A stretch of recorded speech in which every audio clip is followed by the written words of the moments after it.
धन्यवाद सर। देखिए, ये सरकार तो जब आई उसके पहले से ही हम सारे लोग तो उनको जानते थे। उन्होंने आते ही आते जो पहला शिक्षा मंत्रालय, शिक्षा मंत्री को हटा करके मंत्रालय को हटा के मानव संसाधन मंत्रालय बना दिया और उसका जो मंत्री बनाया, कैबिनेट मंत्री बनाया स्मृति ईरानी जी को, तो वहीं से स्पष्ट हो गया कि क्या करना चाह रहे हैं। और उसके बाद जो राजा है, तो राजा की बातों को तो मानना उनकी प्रजा का, उनकी संस्था का काम होता है। जब राजा ही मोर कैसे बच्चा पैदा करता है, जब वो बताता है कि उसका आंसू गिरेगा और वहां से पैदा हो जाएगा, और रडार नहीं पकड़ पाएगा, अगर बादल रहेगा उसके ऊपर से हमारा जहाज चला जाएगा तो रडार नहीं पकड़ पाएगा, इस तरीके की बातें। अपना नाला में से गैस जा रही है, उसको निकाल के आप गैस का चूल्हा बना लीजिए, गैस की पाइप बना लीजिए। तो इनकी मंशा तो वहीं से स्पष्ट हो गई थी। और ये जो धर्म का, ये जो आस्था का की जो ढाल है, ये बड़ा बढ़िया रहता है जनता को मूर्ख बनाने के लिए, जनता को, भोली भाली जनता को अपना कुछ भी समझाने के लिए। और धर्म की अफीम अगर उनको चटा दीजिए तो सोने में सुहागा है उनको चटा करके। तो ये जो हिंदुत्व की आड़ में ये स्थापित करना चाहते हैं, कारपोरेट पूंजीवाद को ये स्थापित करना चाहते हैं। और कारपोरेट पूंजीवाद को स्थापित करने के लिए ये पहले इस जनता को में से वैज्ञानिकता को हटा देना होगा, उनकी सोचने समझने तर्क की शक्ति को हटा देनी होगी। और वह तर्क की शक्ति तभी हटेगी जब वहां से तार्किक पढ़ाई बंद हो जाएगी, वैज्ञानिकता की उसको पढ़ाई बंद हो जाएगी।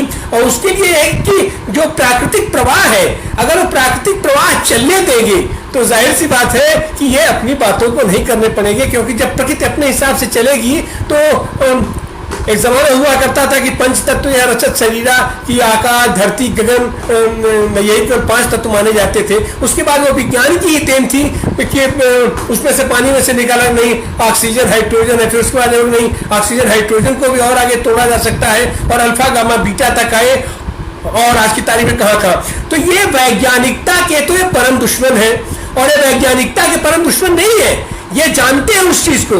लेकिन इनकी जो स्ट्रेटजी है, ये जो स्थापित करना चाहते हैं, यह जो आर्थिक साम्राज्य स्थापित करना चाहते हैं, उसके लिए ये जो सामाजिक ढांचा और धर्म की अफीम को चटाना है, उसके लिए जरूरी है कि ये शिक्षा जगत में शिक्षा का जो मूल, जहां से बच्चा पैदा होता है, तो अब तक तो ये अपने शिक्षा शिशु मंदिरों में उस तरीके की जनरेशन पैदा करते रहे हैं। और यही कारण है कि चूंकि वहां से वो उस तरीके का अभी तक प्रोड्यूस नहीं कर पाए हैं, इसलिए ये तमाम फर्जी डिग्रियां लेकर के अपना कोई एयर यूनिवर्सिटी में चला जाता है और वहां कोई भाषण सुन लेता है, और तो अपने आप को एयर यूनिवर्सिटी रिटर्न जो है विद्वान साबित कर देता है। अभी आपने सम्राट चौधरी को देखा, हमारे मोदी जी खुद। तो ये हीन ग्रंथि से ग्रस्त है, लेकिन उस हीन ग्रंथि को पाने के लिए ये जो उपक्रम करते हैं, उसके लिए ये है कि पूरा भारत ही चेतना शून्य हो जाए, तर्क शून्य हो जाए, तभी तो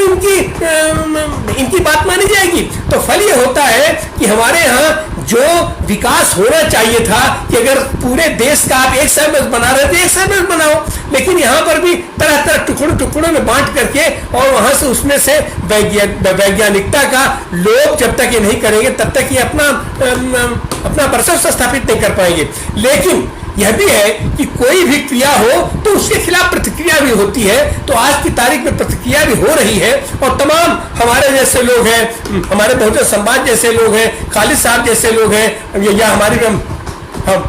हमारी पूरी टीम के लोग हैं, ये भी अपनी बात रखेंगे। और ऐसा नहीं है, यह वैज्ञानिक युग है, प्रकृति के खिलाफ खड़ा होकर के काल चक्र को पीछे मोड़ना आसान नहीं होता है।